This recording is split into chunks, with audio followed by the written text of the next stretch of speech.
I don't know if you've ever heard a lesson on silence, solitude, and Sabbath, but this will be fun, okay? For those of us that are like go-getters, though, you're going to be very miserable tonight, okay? But hopefully, this will be teaching us some things. Honestly, I wish that I was this gifted and preparing and whatnot, but with Colossians this morning, talking about how you work really, really, really hard, and then tonight, as we've been going through this was the plan to do on this, is that honestly, we're going to talk about what it means to work 6 days really, really hard and then find a day where you rest, and those times where you're quiet, and those days when you're able to stop and just listen. And so this is very important as it relates to discipleship, and this is why.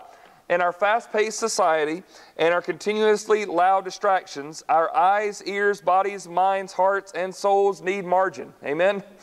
There's just sometimes it seems like it's always going, everything's always loud, everything's consistent, there's never a break. And so the need to be able to step away from it sometimes is so not only therapeutic for our soul, but I think it's very important for it. The disciplines of silence, solitude, and Sabbath are meant to provide renewal for the disciple. And so let's just sort of break these down here. The first one is silence. See how awkward that was for 5 seconds? Did you feel that? You're just like, oh my goodness, what are we going to do, right? 5 seconds, it kind of made everybody uncomfortable. What happened? The spiritual discipline of silence is pursued to experience separation from constant noise and distraction. There is a time where we need to figure out how to be silent so that we can experience separation from constant noise and distraction. Some of you are already distracted after I've said that, right? You go, what do you mean? I'm thinking about something else. But that need to be able to unplug, the need to be able to hear nothing really, so that we can truly focus on the Lord.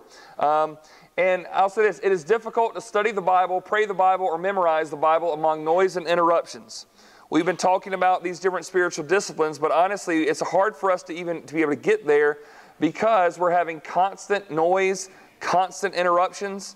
I was laughing, but when I was putting this lesson together this week, my text messages were going off, the phone were ringing, people were coming in and out of my office, and I'm thinking, I'm going to have to find this so I can actually finish this lesson. And that it's very difficult to find, but it's so important for us to be able to work towards. Unlike any other time in history, we are constantly barraged by notifications clamoring for our attention. Unlike any other point in all of history, we're constantly barraged by notifications clamoring for our attention. So I want there just to make sure we get going here in the right spot this evening. At your table, really quick, like a minute conversation, what are some of the things that are always trying to grab our attention in our life and are always trying to drag us away from whatever we're doing? At your table, on your mark, get set, go. All right, as we think through what some of those things are, let me ask you this question. Any of the notifications, anything that you said was a distraction, did anybody say something that was not technology? Okay, give us one that's not technology from here. Homework? Okay, great. Kids? Say it again? Okay, yeah. So, yes, right here. Other people? Animals? Okay, great. All right, what are some of the technology things that have to do with electricity that we said? What were they? Television, phone, email, computers. How many of you really struggle if you have a phone that has like those little red buttons saying you missed something, either a call or a text? Like you can't function unless you've just cleared all that red stuff out. You know what I'm talking about? OCD people unite, okay? Except we can't get on the same page. All right. So we're clamoring all the time for attention. This is something that I even think about like, for me, once again, and I know there's a lot of people, depending upon your age in this room, some of you would think that I'm an old person and some of you think I'm still a baby, okay, depending upon where you are. And once again, but it's crazy to me to think of, and when I talk to our college students about this, I didn't have a personal computer until my senior year in college.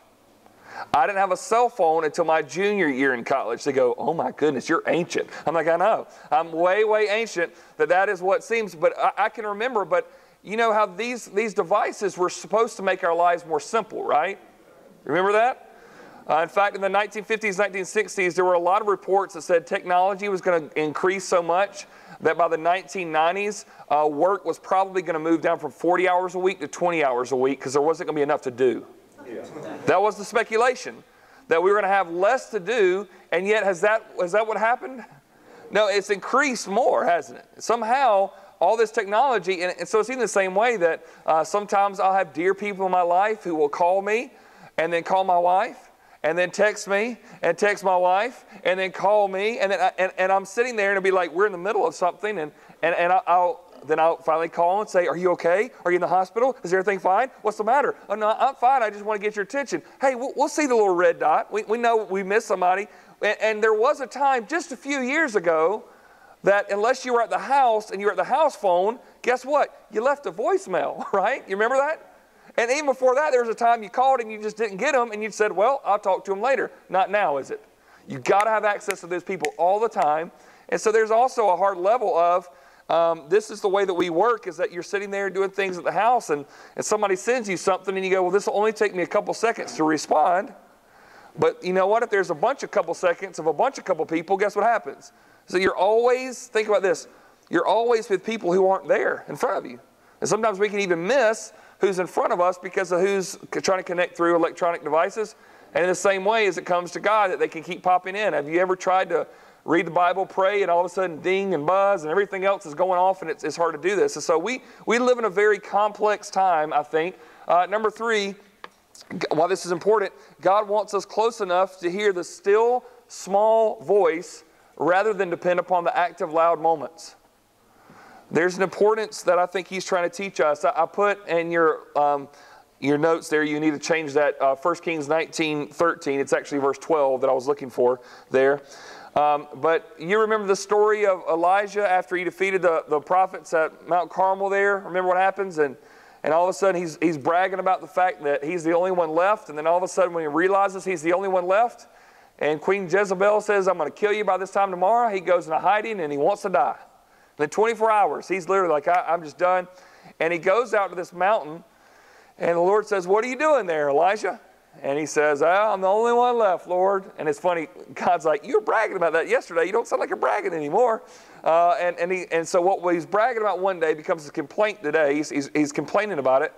And so what happens is that, think about it, he goes up to where it's where Moses received the 10 Commandments there, that he's believing that he's going to hear at Mount Oreb, that he's going to have this incredible time. So he leaves Mount Carmel. He goes down to Mount Sinai, hoping that he's going to have a moment like maybe he had on that mountain, or like Moses had on that mountain. He's just saying, I need those big moments.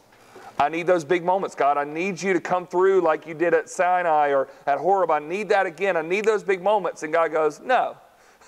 And so here comes this earthquake, and he goes, that's got to be him. He wasn't in the earthquake, was he?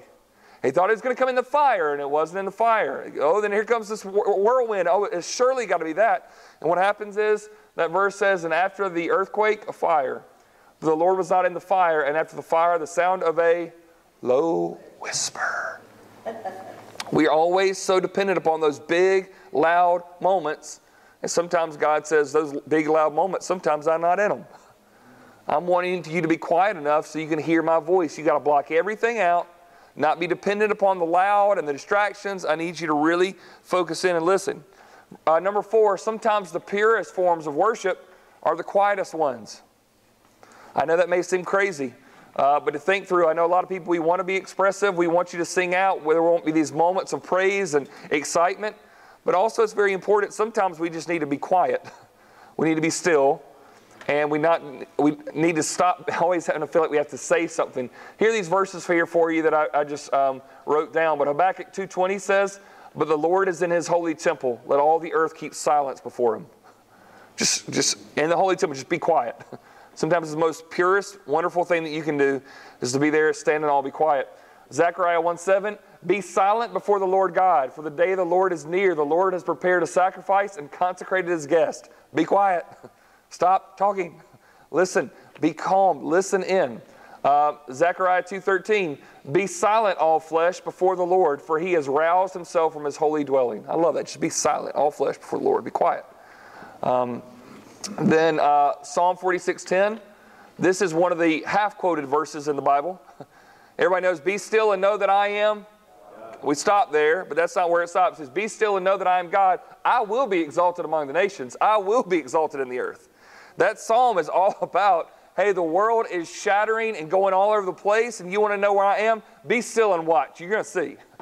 Be quiet. You just wait. You're going to find out. But there is a sense of, be still, know that I am God. I will be exalted among the nations. I will be exalted upon the earth. But that's difficult to do, is it not?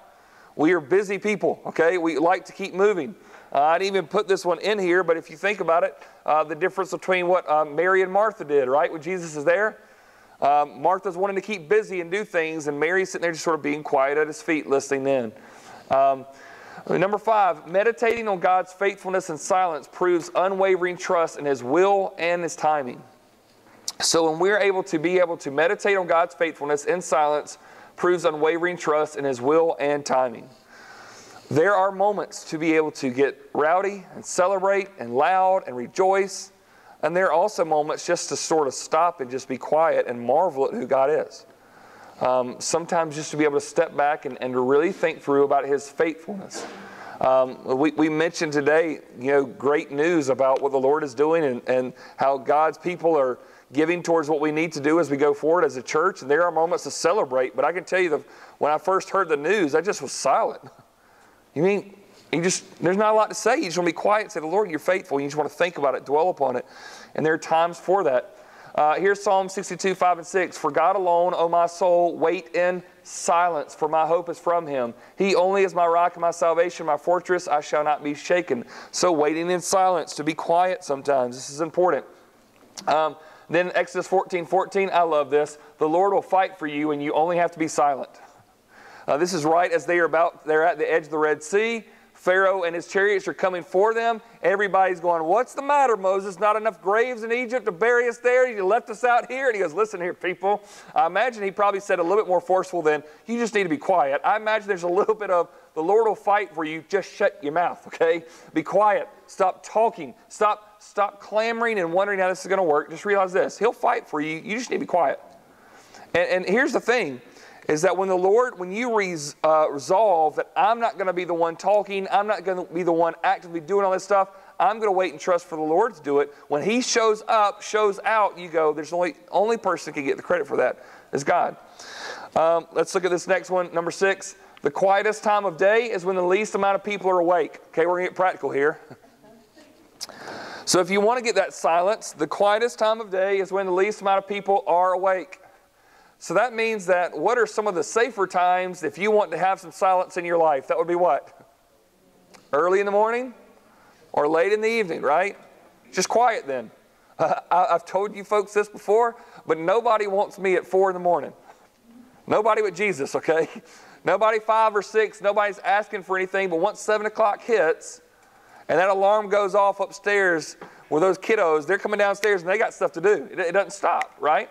And then it's going to continue on, and I'm going to get here, and there's going to be people who are needing stuff all day long. I'm going to get home. There are people who are going to need something until everybody goes to sleep and it's quiet again. And so I'm saying this, that if you're needing silence in your life, you're not going to find it at 11 o'clock in the morning. You're not going to find it at 3 o'clock in the afternoon, most likely. And so you've got to find some times where you can get silent before the Lord. Let me also put this up here. You have to be up before the dawn if you are going to awaken the dawn. There's a lot of Psalms that will talk about these worshipers who are going to awaken the dawn. Okay? Well, what does that mean? So you mean I'm supposed to be the alarm clock for the dawn? Basically, yeah. Well, that means if you're going to awaken the dawn, you have to at least be up before the dawn. Be up before sunrise. And I know some of us are going, I'm not a morning person, Travis. And I totally get that. Hey, at least it's a little bit easier to be up before the dawn this morning, right? You're like, yeah, I was good on that. It was easy to. But Psalm 108 verse 2 says this, awake, O harp and lyre, I will awake the dawn. So here's this worship leader saying this. I'm going to get out my stringed instrument. I'm going to get out this kind of stuff. And I'm going to wake up the sunrise. When the sun gets up and worshiping, I'm going to be worshiping with it, going, hey, where are we just getting along with the party, man? I've been doing this for a while now. But I say this, that in some type of way, that do you see the need that silence has in our own life just to be still and quiet at different times? I feel like that my entire life is always, it's got to be something going on. It's got to be noise. It's got to be action. It's got to be talking and whatnot all the time. Let's just be honest, okay? How many of you can't even sleep in complete quiet and you have a sound machine somewhere in your room? Raise your hand. A fan going on, something like this, okay? How many of you just love those big box fans? If I walk into a room and a fan is going, I'm just like, I'm out. I mean, I can be standing up, but if I hear that sound, I mean, we have a hard time sleeping in quiet anymore. Part of that was when I lived in my double-wide trailer by myself, and those walls were so paper thin. Times at night, I'd hear all kinds of stuff going on outside, and I said, I got to get some noise, right? But even with that, it's hard for some of us to be in our house and it just to be quiet. Just to be quiet. And I think it's so necessary for our souls that are so bent on what we do to be able to sometimes stop and reflect on what God has already done. And so silence is an important part of this. Second part is solitude. What is solitude? So silence is the absence of sound. Solitude is the absence of what? People sometimes, okay? Some of you are like, this is my favorite lesson ever. You were telling me, Pastor, that I don't have to be around people some of the time, okay? How many of you would say that you are more, if you think about an introvert or extrovert, introvert is somebody who likes to be quiet, like to be by themselves. Extrovert, you like to be around people all the time. How many of you are more extroverts? Raise your hand. Okay. Awesome. Okay. How many of you are more introverts? Don't raise your hand because you don't know. Yeah, no, you're introverts, right? You like, and some of us, here's the thing, and I say this and people laugh at me all the time. I'm an introvert. Complete 100% I'm an introvert. And you go, there's no way. You don't mind talking in front of people. The definition is, what are you recharged by? Okay? Where are you recharged? So if you're recharged in groups of people, you're an extrovert. If you're recharged as when nobody's around, that's an introvert. So I can be in front of people. I love being around people. I love talking to people. But I am recharged when it's quiet. There's nobody around. And that's just, and it's necessary for me to do. And so once again, even how these things line up, yesterday morning we had homeschool conference we were at. There ain't no party like a homeschool party till you get the homeschool conference. You know what I'm saying? It's awesome. But we were going and doing those things. But yesterday morning, I'd finished up doing some things that I needed to get done in the house. And then I decided I was going to go on a run once it got warm enough. And I'm going down this little place out there at the back of our neighborhood that's got all these fields and creeks and whatnot. And I'm trying to keep well, first off, I was getting tired of running. So I was sitting there going, should I stop or not? No, just keep pushing on. But I just got to this place where it's right by this little creek. It was just so quiet. Nobody else was around. I just stopped, took out my headphones. I was like, wow, this is what it sounds like. Nothing. Nobody. Nothing at all to see. And just in that beautiful moment, just to be able to walk and talk with the Lord, and there ain't nobody else around. It's beautiful. And I'm saying this, that some of you are like, oh, that sounds really good. We need that. We need those moments. And I'll say this, I am better when I'm around people, when I have those moments where it's just me and the Lord. You following me? And so this is why this is so important. Let's talk about it. The spiritual discipline of solitude is pursued to experience separation from busy crowds and constant activity. It is a sense so that you can be better for other people. Sometimes you need to withdraw and experience separation from busy crowds and constant activity. And some of you may think, this isn't even spiritual, this isn't even biblical. I hope I'm going to blow your mind here in just a second. To see how this is a constant biblical theme of how this is so necessary for your own life and wellness and even your soul itself. So number one, withdrawing from crowds in order to obtain privacy allows intentional spiritual focus. I think it's wonderful to learn things together, but sometimes it's very important where it is just some time where you are quiet before the Lord and it's nobody but Him. And here's why that's so important. If nobody else is watching, there you go and you really find your intentions. I can be really spiritual in front of you guys. I could pour it on if I wanted to right now. Why? To impress you. I can do that. But when nobody else is around but just the Lord, you start really seeing the thoughts, the intentions, the motives of my heart. And so that's why a lot of this is is a litmus test to kind of figure out where my heart is. Number two, let me show you who did this a whole lot. Jesus would often seek solitude to pray before or after major events. Do you realize this? I'm not saying Jesus was an introvert. I don't know. But I will say this. I believe that without a doubt that he's someone who sought solitude out. We see that throughout Scripture. And I had somebody ask me today after the sermon, they said, how do you know that Jesus was a good carpenter? You don't know that. You're just sort of guessing, right? That's kind of, you're assuming that. I said, I do know this, that if anything in Scripture is told that we should do this, guaranteed Jesus was the best at it, right? So that may not mean that he was the most naturally gifted carpenter, but I guarantee this, he was the most diligent carpenter, which equals to me quality, right? He's going to work hard at what he does. And even with this, he worked hard at what he did, but then he would also be intentional to withdraw from people to make sure that he had the stamina he needed. Look at these verses.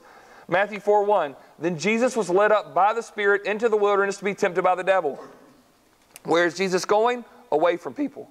What had just happened? He had been baptized, and John the Baptist, the most popular preacher in all the area, had said, hey, everybody, listen to them. Listen to Jesus. He's the one that you need to be listening to. Don't listen to me anymore. Don't subscribe to my podcast. Don't read my books. Follow this guy. Jesus, what do you have to say? Going to the wilderness for 40 days. See y'all. What? Why in the world would you do that? Literally, the skies just open up, and we heard the voice of God Almighty saying, this is my son. Listen to him. John the Baptist, the most popular preacher. Listen to him. Jesus says, I'll talk to you in about 41 days. You can wait. Why? He goes so he can get himself prepared and faces temptation and defeats the enemy. Matthew 14:23, and after he had dismissed the crowds, he went up on the mountain by himself to pray. When evening came, he was there alone. Where is this after? This is after these incredible moments of all these times when Jesus had these healings or feeding the 5,000 or different things like this.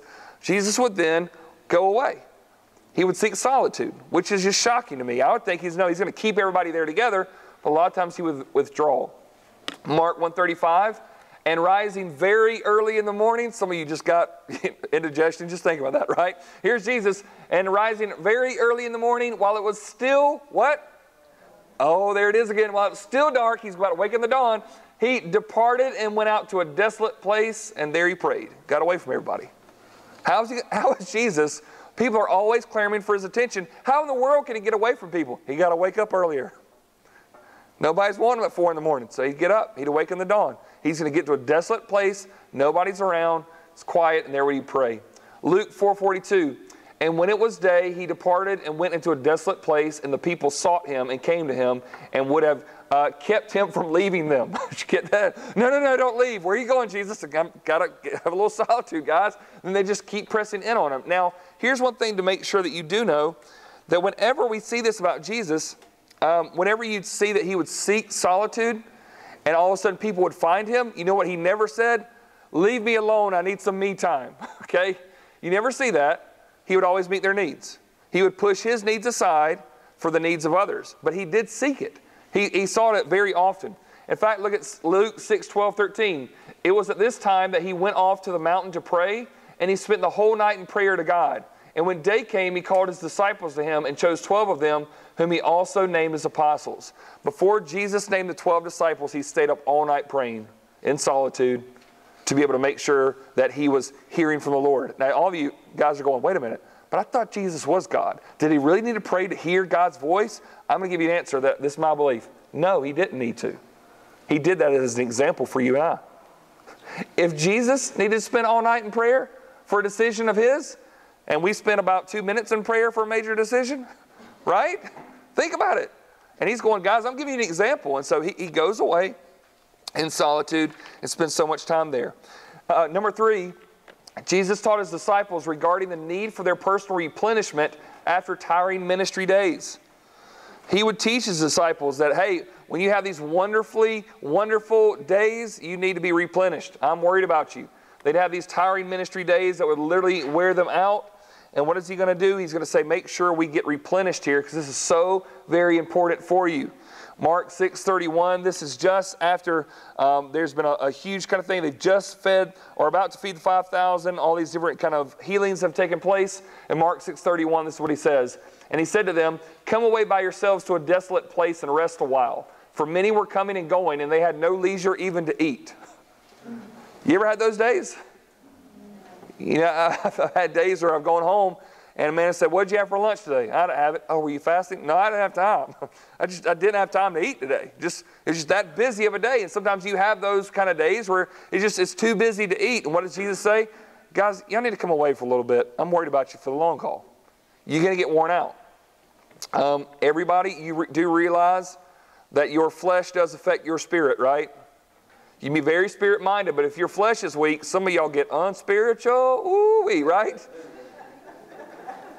Yeah, I mean, how many of you felt really godly getting that less hour sleep this morning, right? You just felt like, I am so happy to worship the Lord today, right? Okay, it's just, why? Your flesh is weak. Get hungry and grumpy, you ain't thinking about the word of the Lord being your food. You just want a taco, right? Okay, you're hungry, you're moody, You're not only hungry, you're that hangry. You know what I'm saying? You're hungry and angry. It's just nasty. And so he's saying, hey, make sure you come by yourselves a while. You need to rest. Number 4, solitude reveals the best or the worst of our character based on what we do and how we do it during that time. Now, this is a very, very challenging thought to think through. But solitude reveals the best or the worst of our character based on what we do and how we do it during that time. And so what I say by that is, I think that our truest self is who we are when nobody else is around. I can guarantee this. You can yell at me, and in this room, I'll be on my best behavior. Now, you're not around, and I can talk about you. Oh, I'll let you have it, right? But I know that right here in this moment, I'm going to be spiritual. I'm going to be calm. Some of you go, how do you do that? Oh, I can do that when you guys are around. But when nobody else is around, what we think about, what we do, what our heart is on, what we focus our mind on, really reveals. And so that solitude, when nobody else is around, is so important for us. We had a time at when I was worship pastor that I remember we wrote a song for our church that's just called, it's real simple, it's called Make Me Holy. But the chorus of the song was, if I can remember it, from everything that others may see to what is only known by you and me, make me holy. So there is one sense of I can be holy and set apart in front of all you folks. When nobody else sees me, that's what I really want the Lord to see, is like when nobody else is around, in that solitude, who I am. And so it does reveal the best or the worst of our character based on what we do and how we do it during that time. So when no one else is around and what do we do, that says a lot about, I think, who we are. Number 5, the goal of solitude should be to create the margin to experience long, uninterrupted times with the Lord. The goal of solitude should be able to create that margin. It's one of the things that Amanda and I, we always talk about. Is there enough margin in our life where we feel like, oh, there's not room to breathe, and it's just this and this and this and this and this, to create that margin sometimes that we need. And so we've got to make sure we're doing that to have long, uninterrupted times with the Lord. It's good to be able to push it in when you can, but sometimes you need a little bit of a longer time. In most of our relationships, you guys know this. You know that if you have your spouse and you can only talk to them in a couple minutes a day and that's all you got, you're just back and forth, the relationship kind of gets stagnant, doesn't it? That sometimes you go, hey, we need a date, or we need a weekend away, or we need a week or something to really connect, or more than just a 5-minute how was your day conversation. We really need to dialogue in the same kind of way with our relationship with the Lord. This is important. Number 6 is the reason why. While daily interactions are necessary, sometimes our souls need longer times of focus than a few minutes crammed within a busy day. I think this is so very important, is that sometimes our souls are at a place that we need longer than 5 minutes rushed before we go get our Raisin Bran in the morning and go get a shower. We need it more than 3 minutes in the Word while people are texting us and we're trying to be able to get to our show that starts at 9 o'clock. We need more than that.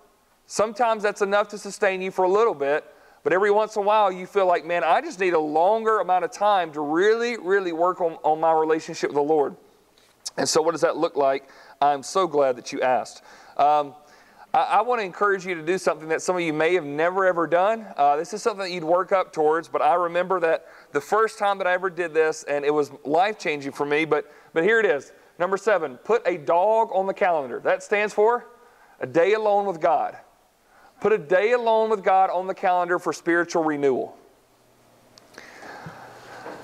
This is solitude at an extreme level. So this is what we call put a dog on the calendar. It's a day alone with God.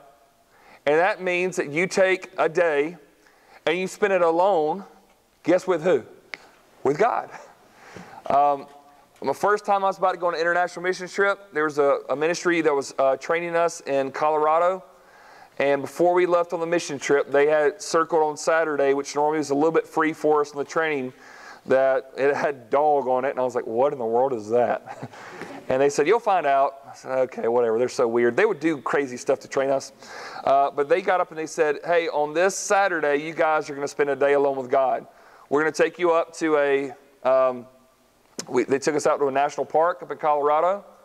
and they dropped us off, and they said, we'll come pick you up around 6 o'clock. What are we supposed to do out there? Spend it with the Lord. Do we do it for a little bit, then gather back up? No, don't see anybody for the rest of the day. Go up in the mountains. If you want to eat, take a lunch with you. If you want a book, bring a book with you. If you want some music, better take your headphones. But you're not to interact with anybody that day but the Lord.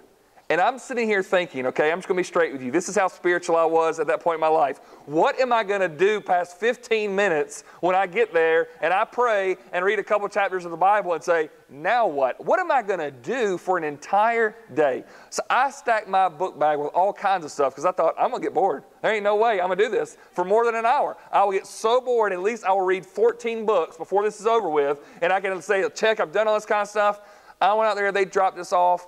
I think I had a little lunch, a little sack lunch prepared or whatever. I got out there and I struggled just trying to find the right place to sit. Where am I going to be comfy? Should I be under that shade tree or by the creek over there on that mountain? No, I'll be walking a little bit further. I'm wasting too much time. I was just so messed up. I finally sat down and I just stilled myself and just realized I can't see anybody. Now, part of me, I started thinking, what if a coyote comes and gets me? I'm sitting there, nobody knows where I am. I didn't have a cell phone at that time. Once again, I'm old school. And so I'm sitting here and just start to read the Bible and start to pray. And I had this long list of things that I was going to do. Can I just tell you that I never got to most of that stuff? I just spent a day just reading the Word and I read books in the Bible. I'd pray. I'd read some more. I'd pray. I'd sit there and I just got real honest after a while and said, here's what I'm worried about. Here are the things that I'm struggling with. And I'm just telling you, it's one of the best days of my life I ever spent. And it helped kind of get me at a place to where when there were those times where I'm having to cram those moments in, it really helped. And so once again, there are times in my own life where now I'll go take a morning or an afternoon, or if I can, or even sometimes just take a full day and say, I'm going out to a park. I'm going to go do whatever I need to do. Sometimes this is ministry based. I guess this was more of a work related thing. But for us to kind of figure out where we're going as a church, I'd planned a study day where I was going to spend a day away from the office and just said, hey, unless somebody's in desperate need, guys, don't call me, all right? Just let me just sort of go and really pray and fast and study where we need to go as a church for the next year. So my plan was, if I can come up with 6 to 12 months of sermons or at least a direction, that'd be great. Spending time just in the Word, I got through halfway through 2019. just spending. First thing I did was I read through the whole book of Mark, just sitting there, and it was glorious. Not having to sort of rush through it. Just read through the whole book of Mark and just seeing Jesus do the things that He did. And so I'm just saying that sometimes, as some of you, once again, this seems so overwhelming to some of you right now. Don't be thrown out of a van like I was, okay? Some of you that work. But some of you might say, you know what? On a Saturday morning, I'm going to go 9 to 12 somewhere. Go take a beautiful day, go take my Bible, take a book, just spend some time, and just, if you can, leave this thing in the car, okay? Leave it somewhere unless you just need it. Turn it off, okay? Unless you're just in some kind of desperate need, you can put it off on Do Not Disturb. But just spend that time in solitude, and something happens. I think that some of the most important times of my life, I had to have those moments that were longer than 5 minutes to really hear God's voice. And so sometimes it's a few hours, or it might be a day. I've known of different people who take a retreat where it's just them and the Lord. Go up to a cabin somewhere and just spend some time just praying and seeking the Lord. And once again, if that seems overwhelming to you, I'm going to tell you, get there over time. Take some time to get there. And now let's talk about the last thing here is Sabbath. Here is something that I think that my understanding of Sabbath has been challenged in the last 10 years or so. And it's been, honestly, now that I really think I understand what the Bible is saying, it's a lot harder than what I thought it used to be. And so I want us to talk through what this means, okay? The spiritual discipline of Sabbath is preserving 1 day a week for rest in order to serve at full capacity for the rest of the week. Go ahead and just sort of throw this out here that I think that the purpose of the Sabbath is preserving, setting apart 1 day of the week so that the other 6 days of the week you can function. And so as we look through this, I want us to go through some passages of Scripture together. But number one, to experience God's rest, you must commit to God's calendar. Okay? If you want to experience what God's rest is for our life, you've got to commit to God's calendar. And God's the one who set up the calendar. He's the one who set up our week, our year, all these different things. And there are certain things that in His Word He has taught us very specifically to do. So if we want that rest, got to commit to his calendar. Number 2, the Sabbath day was observed to rest on what day of the week originally? Saturday, after 6 full days of work. So once you write that down, I want you to turn to Exodus chapter 20. Let's all turn there together and to see where all this kind of stuff starts out. Some of you might know, what is the main content of Exodus chapter 20? What's going on there? Does anybody know? 10 Commandments, that's right. So he's given the 10 Commandments. So this is a pretty important, pivotal moment in Israel's history. This is when the top 10 rules that God is going to give his people to say, once again, they were delivered out of Egypt, chapter 12, Red Sea, chapter 14. They don't get the 10 Commandments to chapter 20. So which came first, deliverance or commandments? Deliverance, right? So, follow me. Don't keep these commandments so that I will deliver you. I'll deliver you, and now that you're delivered, keep my commandments.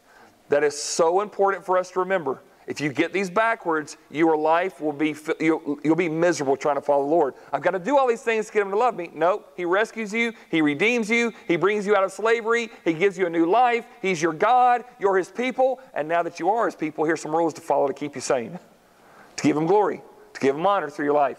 So out of this, here are this Sabbath commandment. I want you to notice something. Just look at Exodus 20, verse 3. Here's the first commandment given. You shall have no other gods before me. Is that an important commandment? Absolutely. It's only a few words in the Hebrew. See that? There's no explanation. There's no description. Just don't do it. And then if you look down to verse number 8, there's a whole paragraph for the fourth commandment, the Sabbath.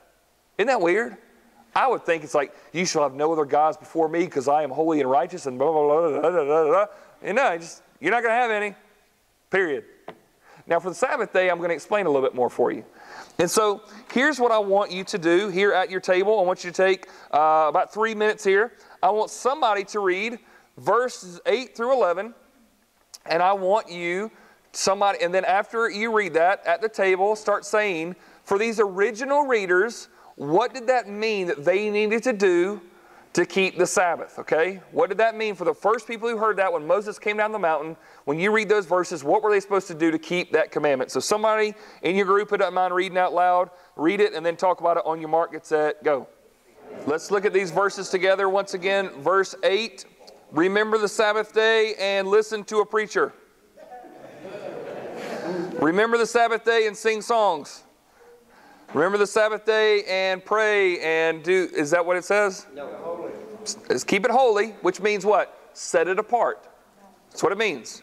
Whenever you say God is holy, he's other than, he's set apart, he's different than. So remember the Sabbath day to keep it different. 6 days you shall labor and do how much of your work? All of it. But the seventh day is a Sabbath to the Lord your God. On it you shall not do any work. You... Or you really smart people who try to figure out, okay, well, I won't, but I'll just make my kids do it, okay? No, not you. Not your son. Not your daughter. Oh, you got servants, and that's how you're going to work? No, you don't even let your servants, think about this morning we talked about, they get a day off. They get a day off. Your male servant, your female servant, or even your livestock. No. He's not tilling the ground on the Sabbath day. You make him stop. Have you ever tried to make an ox stop, okay? I don't know how to make them start, but it's basically this. Your livestock are the sojourner who's in your gates. For in 6 days, here's the reason why. The Lord made heaven and earth, the sea, and all that is in them, and rested on the seventh day. Therefore, the Lord blessed the Sabbath day and made it holy. That's very long for a simple commandment, isn't it? You see how serious this is, though? He's taking this very serious. And I want you to see this. This original commandment didn't have anything to do with a worship gathering as much as it did just stop working, rest, chill, pause, take a break. How many of you remember when there were no restaurants open on a Sunday? Remember that? No gas stations open? What do? You get it on Saturday is what you do, right? You prepare. But it's not like that, is it, anymore? Not even close. And here's why I want to push back on this a little bit. Number 3, God's example was 6 days of exhibiting the creation and 1 day of enjoying the creation. This is what he showed by what he did. So he's going to exhibit the creation. He's going to work. Once again, this commandment just told us that he's going to create for 6 days. And then on one day, he's going to enjoy the creation. I'm going to read this from Genesis chapter 2, which says this way. Thus the heavens and the earth were finished, and all the hosts of them. And on the seventh day, God finished his work that he had done, and he rested on the seventh day from all his work that he had done. So God blessed the seventh day and made it holy, because on it God rested from all his work that he had done in creation. And so when we see that, we see God's example was that he exhibited creation. He's creating for 6 days, but then on the seventh day, I always like to joke and say that on the seventh day he did create hammocks, right? He's like, look, rest. Now he does this. Now here's important to understand though. Did God rest because he was tired? No. He rested because he knew that we would be. Follow me?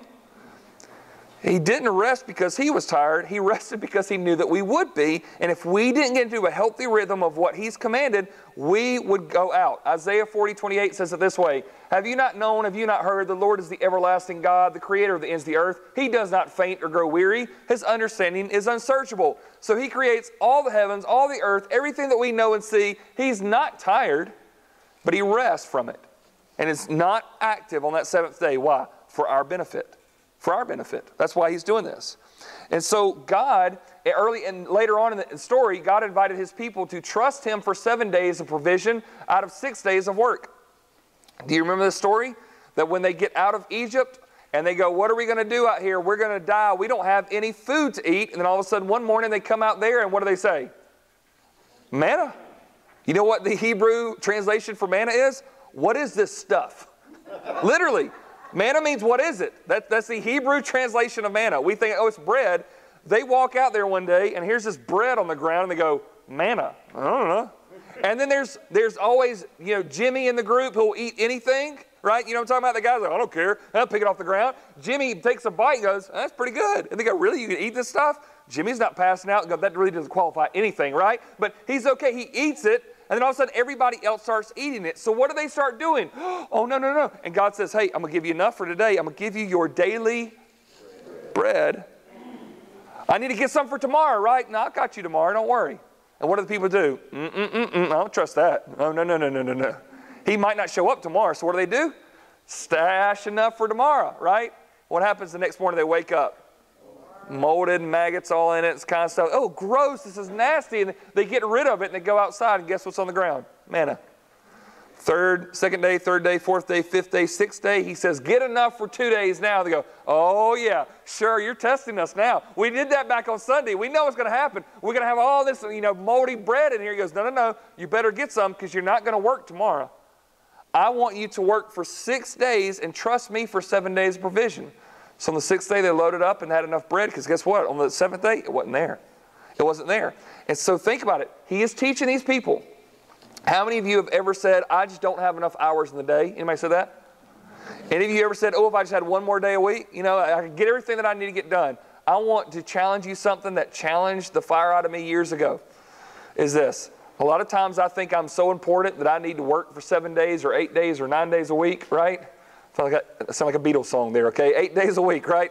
I need to work 8 days a week to get all the stuff done that God has called for me to do. And you know what God is saying?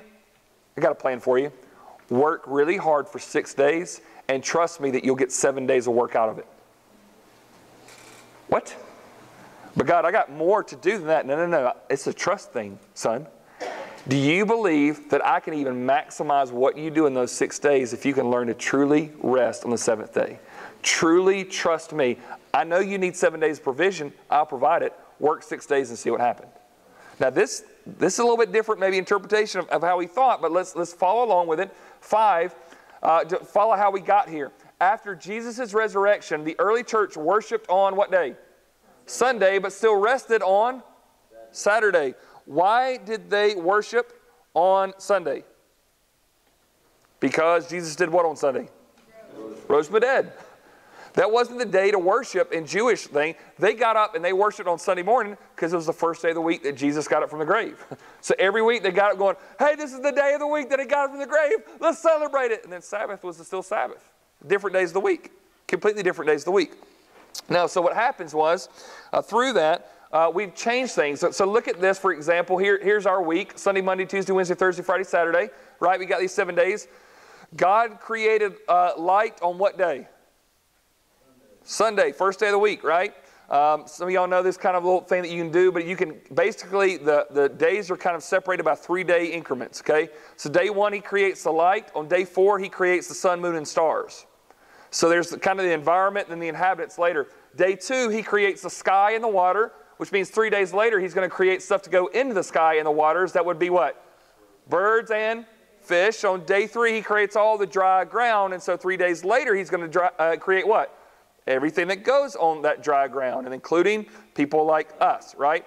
Okay, so you see that, and obviously He rests on the Sabbath day. I want you to see something that's very interesting. So we worship on a Sunday because that's the day that Jesus rose from the grave, okay? In the Jewish system, though, they would rest on Saturday. Actually, their clock, the way they would do it, is sundown to sundown.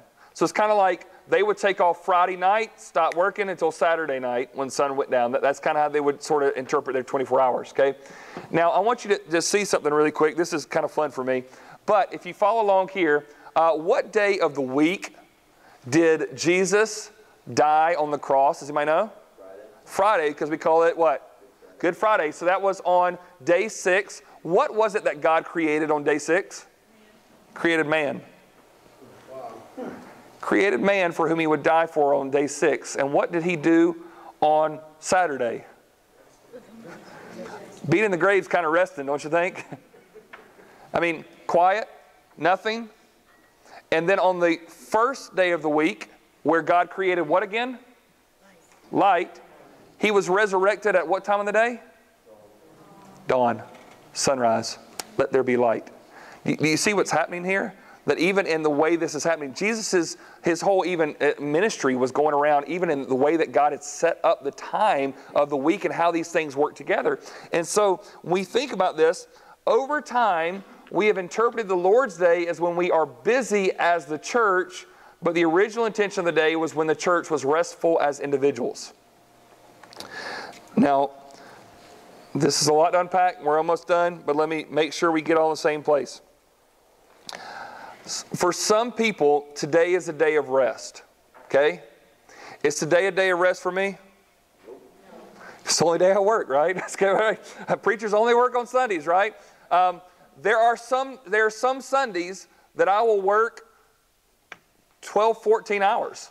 I'll schedule meetings in the afternoon, and I'm just going to go through it as long as I can. So am I disobeying the Sabbath on that day? Well, I hope not, because other than I don't need to work, I don't need to preach. We just need to sit here and just stare at each other, I guess. You know, like we don't need to work. Now, for some people, though, I think the idea is that this.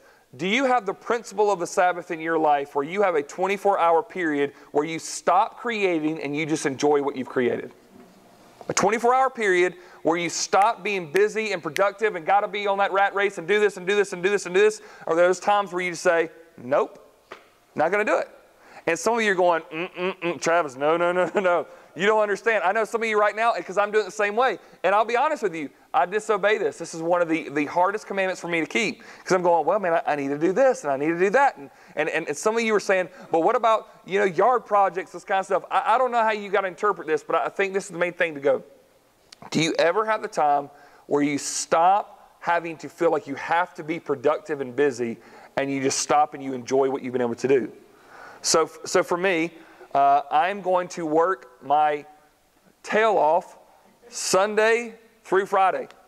I work, literally, I don't stop until I go to bed most nights. I do stuff at the house, the stuff we've got to do here. If Amanda goes to sleep and I got stuff I need to catch up on this, I'm just going to go and go and go and go and go and go and go. But hopefully by Friday night, done. I'm done. And you know what? I think I'm better for 6 days if I will truly just rest and recharge on Saturday. Friday night to Saturday night. When Saturday night comes, I got to start thinking, I got to preach tomorrow. I better start thinking, I got to get some things together, right? And here it goes again. But there is this recharging that needs to happen. And so for some of us, you might be able to find that on a Sunday, or it might be a Tuesday or whatever. But I think Jesus is teaching us this, that we need to have that time we can rest and recharge. In fact, to remember that the Sabbath is a gift of get to and a world of have to. The Sabbath is a gift from our God that says, in a world where you always feel like you have to, here is a gift of get to. You get to do this. You don't have to do this. You get to. This is a gift to you. Does anybody feel like you need some rest? And you're thinking right now, I can't find rest by taking a day off, Travis. You don't understand. I got all this stuff I got to get to. And I'm saying, maybe the reason you can't get to that stuff is because you're not trusting Him for 7 days. You feel like it's dependent upon you, and God's wanting to say, I want you to depend on me. And this is a challenging thing. Mark chapter 2, let me read these verses to us in 23. It says, on one Sabbath he was going through the grain fields, and as they made their way, his disciples began to pluck heads of grain. And the Pharisees were saying to him, look, why are they doing what is not lawful on the Sabbath? And he said to them, have you ever read what David did when he was in need and hungry, and he and those who were with him, how he entered the house of God in the time of Abiathar, the high priest, and ate the bread of the Pharisee, which was not lawful for any but the priest to eat, and also gave it to those who were with him? And he said to them, the Sabbath was made for man, not man for the Sabbath. So the Son of Man is Lord even of the Sabbath. What he's teaching there is this. The Sabbath is a gift for you. You are not meant for the Sabbath. The Sabbath is meant for you. Follow me? Now, let me just go ahead and tell you this. Some of us are going to use that and justify why we can't stop. Say, okay, so it's a gift, which means I don't have to take it. Thank you, Lord, for it, but I don't need it. I'm good. And I'm just saying, be careful you don't hit the wall and burn out. It's just not constantly going, that you never have a moment to just slow down. So what this might mean for you is that, I'll be honest, some people need to work for 6 days before they really need a Sabbath, okay? Some people don't need a Sabbath because you're really not working that hard. We'll go back to this morning's sermon. Some of us need to work heartily and contribute and do some stuff so that we feel like we need a Sabbath. Follow me? But some of us on the other end is that we feel like we work for 7 days and you feel like you burn out. You feel like you don't have any margins because you don't. And so this might mean for you is that you have a 24-hour period in your week where you say, I'm turning off the email, turning off the work, no projects, no laundry. Amen and amen. You're not going to make the bed on that day. You're going to slow down and you're going to eat a meal and it's going to, so I just had a gasp for, not make the bed. Okay, this is big stuff, right? But you might get to the place where you slow down and you don't feel like you got to cram through the meal. You just sit down and you eat, you play some games, you take a walk outside, you go and do something fun. Why? You created for 6 days. Now enjoy the creation. Just enjoy it. Get outside. Get amongst the people who you like to be around, right? Just spend time, slow down, because it's so needed. And so, put this into practice. Here we go, and we'll be done. But quiet yourself. How can you decrease the noise of this world to hear from the voice of your God? What are those ways that you need to quiet your own soul at certain times? You need to find the times when you can. Obviously, try to quiet things down for you. Number 2, alone. How can you create margin to prioritize alone times with the Lord away from the crowds? Do you have those times where it can be just you? Find those times where it's just nobody but Him, and that you can truly be still. And then 3, regular. Are you practicing the regular ritual of the Sabbath? God put it in as a weekly guide and not a yearly guide for a reason, right? I believe that God has put this in us that we need a 24-hour period once a week just to recharge ourselves. Once again, some of you might be able to do that on a Sunday, or it might be another day of the week. But I want to encourage you that I think